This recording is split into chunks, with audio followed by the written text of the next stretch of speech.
পাওনাদারকে পরিশোধ 10,000 টাকা। তো পাওনাদারকে, যার থেকে আপনি আপনার ব্যবসায়ের জন্য পূর্বে কোনো পণ্য, কোনো জিনিস বা যে কোনো কিছু ক্রয় করেছেন, সেই তো পাওনাদার, যে আপনার কাছে টাকা পাবে।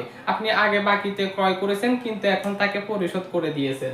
তো পরিশোধ করার ফলে কিন্তু আপনার নগদ অর্থ থেকে টাকাগুলো চলে গেছে।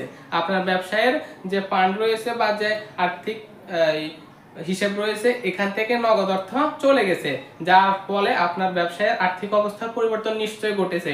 আপনার কাছে আপনার ব্যবসায় ক্যাশ ছিল 1 লক্ষ টাকা, সেখান থেকে আপনি পাওনাদারকে 10,000 টাকা দিয়ে দিয়েছেন। তো যেহেতু পাওনাদারকে দিয়ে দিয়েছেন, সেহেতু টাকাটা চলে গেছে আপনার ব্যবসা থেকে। তো যেহেতু চলে গেছে, তাই এটি একটি লেনদেন। এখন এখানে লিখবেন যে লেনদেন।